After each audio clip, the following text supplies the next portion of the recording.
Okay mga chong, sigurado magugustuhan nyo tong motor na to. Ito ang Euromotor Marvel 125. Pagpasok pa lang, kitang-kita mo na ang aggressive at stunning looks niya. At astig ang mga color combinations. Black gold, black red, and black blue. 4-speed semi-automatic transmission to mga chong. Matipid sa gas at 57 kilometers per liter. At magaan sa bulsa dahil sa SRP niyang 57,900 pesos. Mag-down payment ka lang ng 3,500. May uwi mo na ang Euro Marvel 125. Very economical pero packed with features and great performance. Great for your daily commute and weekend adventures. 57 kilometers per liter na, tapos meron ka pang 4.5 liter fuel tank capacity. Oh, long rides na tayo mga chong. Sa height kong 5'7", medyo tiptoe tayo mga chong, pero okay lang dahil lightweight ang Marvel 125 at 101 kilograms, kaya madali itong i-maneuver. 124cc 4-stroke single cylinder 4-speed engine. Air-cooled to mga chong, kaya less hassle. No worries sa mga lubak dahil 140 millimeters ang ground clearance nito. Okay, so ito yung Euro Marvel. I was surprised kanina, akala ko ano to, manual shifter. So it's a semi-manual shifter, parang cab. Wala kang clutch, so automatic na yung clutch nya. So mag-shift ka lang, you just have to release the gas. What you have here is the front brake lang and back brake dun sa paa. Okay, so yung forma niya is sporty. We have a sporty fins, yeah. And reminiscent of an arrow yung harapan niya. And yung ilaw niya, ganun din. It's sleek and slim. So parang arrow pa rin. So yun ang sinasabi nila, aggressive. If it's pointy, it points forward, aggressive yun. Seemingly. So, ayan, cab type yung makina niya. And we have disc brakes. I think this is a single pot caliper disc brake lang to. 70 by 90 by 17.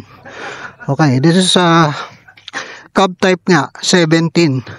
Yung likod naman is, that was the front. The rear tires na ngayon, 100 by 80 by 17.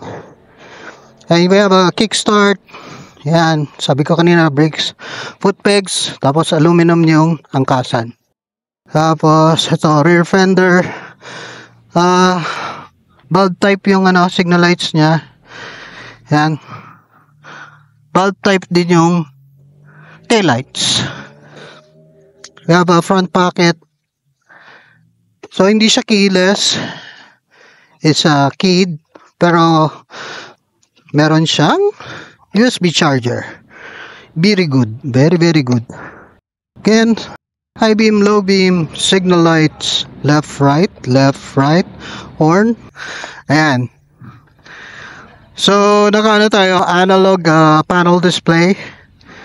We had about fuel gauge, gear indicators, speedometer, odometer.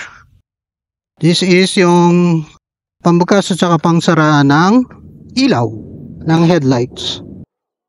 Headlights is reminiscent of a Japanese brand. Okay.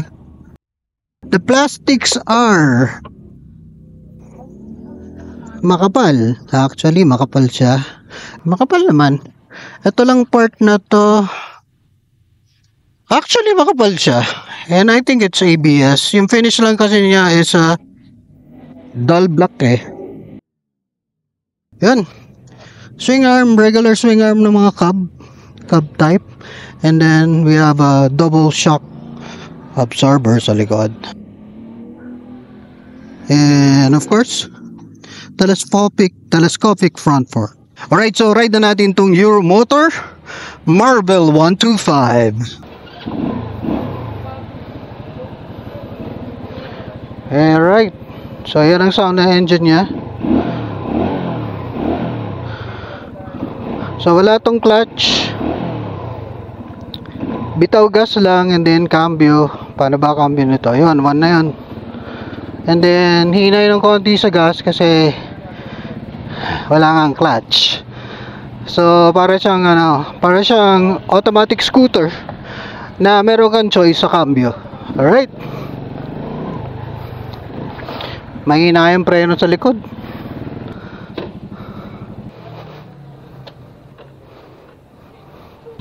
Adjustment pa, sir.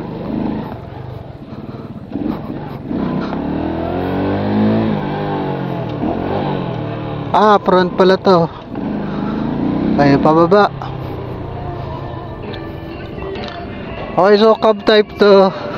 Actually, so bulletproof pa. This is a bulletproof engine.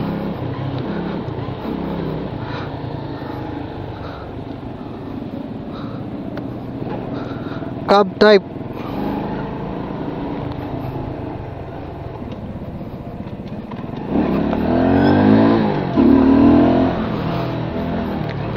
Iba talaga roar. Ito yung distinctive roar ng cab type.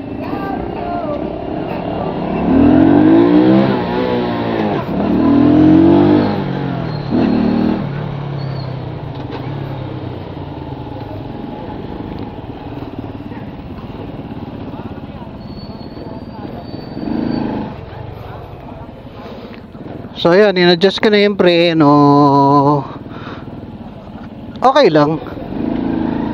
Yung front brake niya okay kasi yung back brake nito is ano nga ba yung back brake nito? Naka drum brake ba to? Naka drum brake lang. Tapos yung front brake niya malakas naman. Suabe yung front brake niya, yung disc brakes. Yung back brake medyo mahina kanina.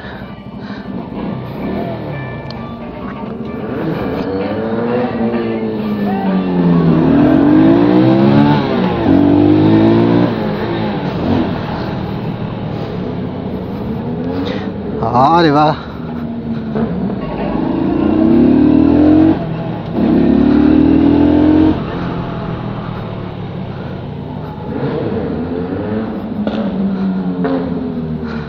So, yan. Okay ang pakiramdam ng itong cab. Cab is really a classic of the 80s.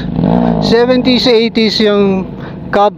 The makina, I mean, it's a Honda Cab yun na nag-originate yung ganitong klaseng makina, ganitong klaseng transmission, ganitong klaseng gearing.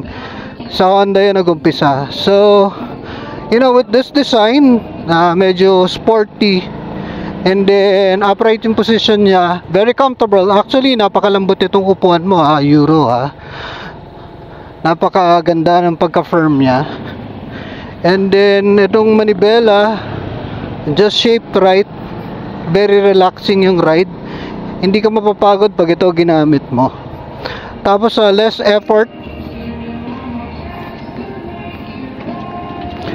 Less effort sa shifting. Hindi ka mapapagod mag-clutching. So, I think this is good for people na gusto nila yung effortless ride lang. Now let's try itong donuts na yan. Gayahin natin siya. Tingnan natin turning radius niya. Diba? Tight agad. Halos kadikit na natin yung paleta. Kasi generous yung yung turning radius niya.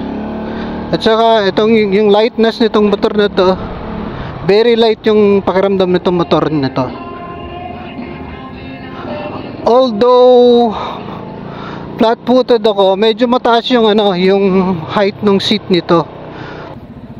Okay, sa sitting position, bali hindi 90 degrees yung yung shape ng legs mo. Medyo turned down. So mataas yung yung seat niya. And then napakalambot nga.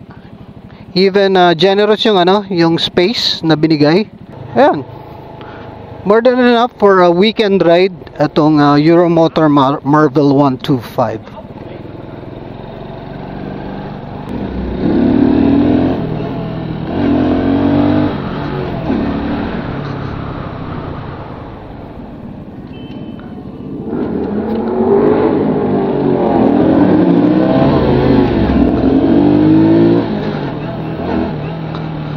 Okay.